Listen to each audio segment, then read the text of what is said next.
ಇನ್ನೊಂದು ಕಡೆ ಬಿಜೆಪಿಗೆ ಟಕ್ಕರ್ ಕೊಡೋದಕ್ಕೆ ಆಡಳಿತಾರೂಢ ಕಾಂಗ್ರೆಸ್ ಪ್ಲಾನ್ ಮಾಡಿಕೊಂಡಿದೆ.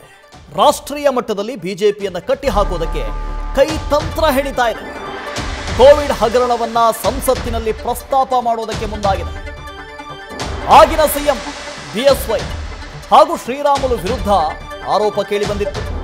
ನಿಕುಂಜ ವರದಿಯಲ್ಲಿ ಇಬ್ಬರ ವಿರುದ್ಧವೂ ಗಂಭೀರ ಆರೋಪಗಳಿದ್ದಾವೆ. ಲೋಕಸಭೆ ಮತ್ತು ರಾಜ್ಯಸಭೆಯಲ್ಲಿ ಪ್ರಸ್ತಾಪಿಸಿ ಧರಣಿ ಮಾಡುವುದಕ್ಕೆ ಮುಂದಾಗಿದೆ.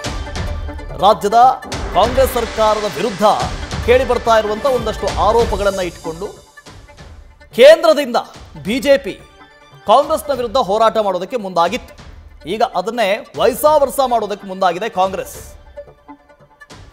ಹರೀಶ್ ಇದ್ರ ಬಗ್ಗೆ ಡೀಟೇಲ್ಸ್ ಅನ್ನು ಕೊಡ್ತಾ ಹೋಗ್ತಾರೆ. ಹರೀಶ್, ಈ ಇಡೀ ಪ್ರಕರಣವನ್ನ ಕೇಂದ್ರ ಮಟ್ಟದಲ್ಲಿ, ರಾಷ್ಟ್ರೀಯ ಮಟ್ಟದಲ್ಲಿ ಧ್ವನಿ ಎತ್ತೋದಕ್ಕೆ ಈಗ ಕಾಂಗ್ರೆಸ್ ಮುಂದಾಗಿರುವಂತದ್ದು ಪ್ಲಾನ್ ಏನು ಅಂತ ಕಾಂಗ್ರೆಸ್ ಬಹಳ ಮುಖ್ಯವಾಗಿರುವಂತದ್ದು. ಈಗ ಯಾಕಂದ್ರೆ ಈ ಹಿಂದಿನ ಬಿಜೆಪಿ ಅವಧಿಯಲ್ಲಿ ಕೋವಿಡ್ ಸಂಬಂಧಪಟ್ಟಂಗೆ ಸಾಕಷ್ಟು ದೊಡ್ಡ ಮಟ್ಟದಲ್ಲಿ ಭ್ರಷ್ಟಾಚಾರ ಆಗಿದೆ ಅನ್ನುವಂತಹ ಅಂಶ ಈಗಾಗಲೇ ಮೈಕೆಲ್ ಕುನ್ನಾ ಅವರ ವರದಿಯಲ್ಲೇ ಪ್ರಸ್ತಾಪ ಆಗಿರುವಂತದ್ದು. ಅದರಲ್ಲೂ ಕೂಡ ಅಂದಿನ ಮುಖ್ಯಮಂತ್ರಿ ಆಗಿದ್ದಂತ BS ಯಡಿಯೂರಪ್ಪ ಮತ್ತೆ ಆರೋಗ್ಯ ಸಚಿವರಾಗಿದ್ದಂತಹ ಶ್ರೀರಾಮುಲು ವಿರುದ್ಧ ಗಂಭೀರ ಆರೋಪ ಕೂಡ ಕೇಳಿ ಬಂದಿರುವಂತದ್ದು.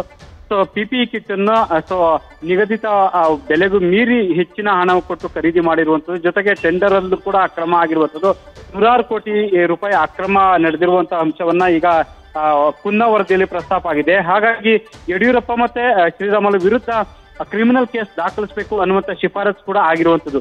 ಈ ಹಿನ್ನೆಲೆಯಲ್ಲಿ ರಾಜ್ಯದಲ್ಲಿನ ಆಡಳಿತಾರೂಢ ಕಾಂಗ್ರೆಸ್ ಇದನ್ನೇ ಬಳಸಿಕೊಂಡು ರಾಷ್ಟ್ರೀಯ ಮಟ್ಟದಲ್ಲಿ ಬಿಜೆಪಿ ವಿರುದ್ಧ ಆಂದೋಲನ ಬಳಸುವಂತ ರೀತಿಯಲ್ಲಿ ಕೂಡ ಈಗ ಮುಂದಾಗಿದೆ. ಒಂದು ಸಂಸತ್ತಲ್ಲೂ ಅಂದ್ರೆ ರಾಜ್ಯಸಭೆ ಮತ್ತೆ ಲೋಕಸಭೆ ಎರಡೂ ಸದನಗಳಲ್ಲೂ ಕೂಡ ಇದೇ ವಿಚಾರವನ್ನ ಪ್ರಸ್ತಾಪ ಮಾಡಿ ಧರಣಿ ನಡೆಸುವಂತ ನಿಟ್ಟಿನಲ್ಲಿ ಕೂಡ ಈಗಾಗಲೇ ಕಾಂಗ್ರೆಸ್ ನಾಯಕರಲ್ಲಿ ಚರ್ಚೆ ಆಗಿದೆ ಕೂಡ. ಸೊ ಈ ಮೂಲಕ ಎಲ್ಲೊಂದ್ ಕಡೆ ಪ್ರಧಾನಿ ನರೇಂದ್ರ ಮೋದಿ ಮತ್ತೆ ಅಮಿತ್ ಶಾ ಸೇರಿದಂತೆ ಬಿಜೆಪಿ ನಾಯಕರಿಗೆ ಮುಜುಗರವನ್ನುಂಟು ಮಾಡಬೇಕು ಅನ್ನುವಂತ ಲೆಕ್ಕಾಚಾರದ ಭಾಗವಾಗಿ ಸೊ ಕಾಂಗ್ರೆಸ್ ನಾಯಕರು ಇದನ್ನ ಅಸ್ತ್ರವನ್ನಾಗಿ ಬಳಸಿಕೊಂಡಿರುವಂತದ್ದು. Okay, thank you Harish. News first ನಿರ್ಭೀತಿಯಿಂದ ನಿಮ್ಮ ಪರವಾಗಿ.